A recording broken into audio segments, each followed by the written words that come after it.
I don't know how Lutheran that is.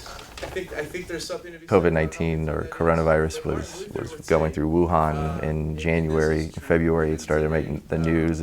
But it also depends on how much, U.S. is affected by the coronavirus. Right. So of course, as the leader of a school, you start to begin to ask the questions then, what if? I think there was some panic initially. This probably moved every educator across the country 5 to 10 years down the road quickly in a matter of days. We're already down the road in technology here at the school. And for Redeemer, it's about relationships. One of my moms, it was probably about 4 or 5 weeks in, and she said, the faith lesson, the religion lesson that day in 4th grade was, how are you handling the stress, and does it panic you as a child? And there were questions there, And the mom said, I sat with my daughter and we would pause the video and talk about those questions. And she said it opened up a discussion that would have probably never have happened before. Because she said, I probably wouldn't have taken the time to sit down with my daughter and go, how are you handling this? In a faith-based way. God just used remote learning in amazing ways. It's always realizing that God will use us. We are the clay pot that He works through, and whatever that pot looks like, God uses it to minister to His people.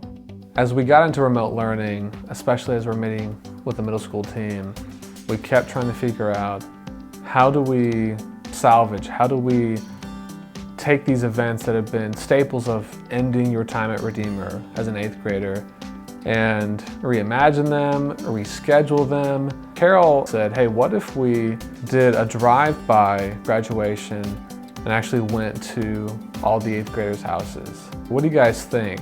We were kind of all in, and just the excitement that we had together of, wow, we could really make something special here for these families.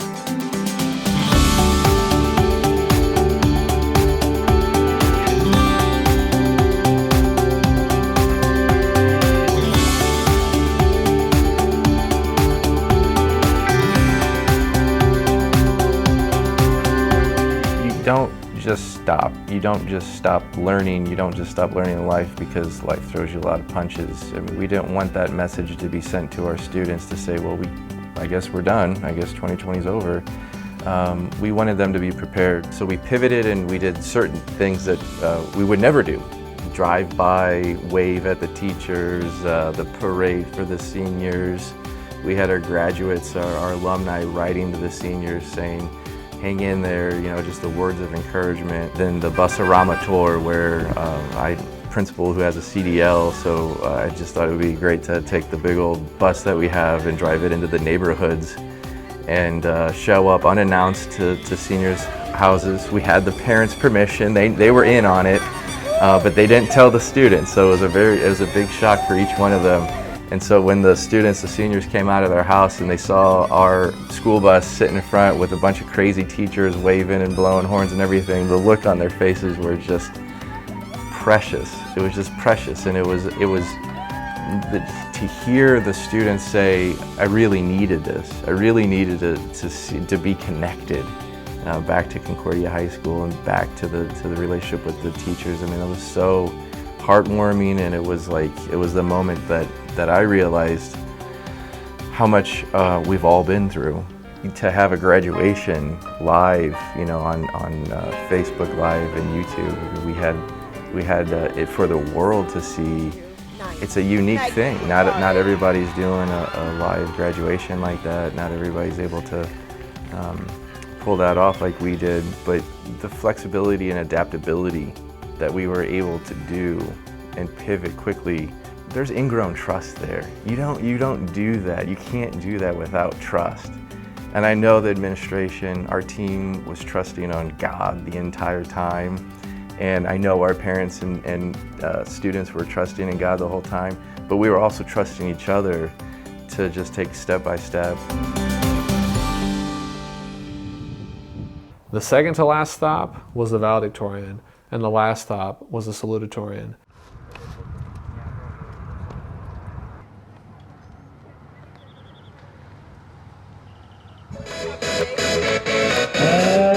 Ramirez, Nathaniel Hernandez, Yolanda Ramirez.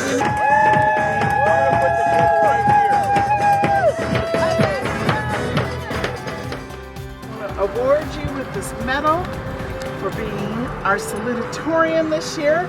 That's quite an honor and shows a lot of hard work.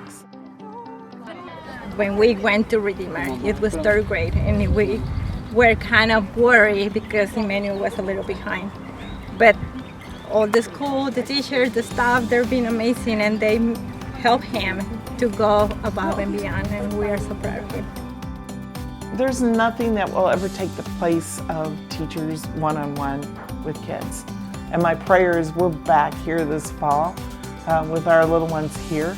But it took the fear of technology out of the picture. This doesn't have to disrupt relationships. It can be part of building a very ongoing, strong relationship where the gospel can be shared.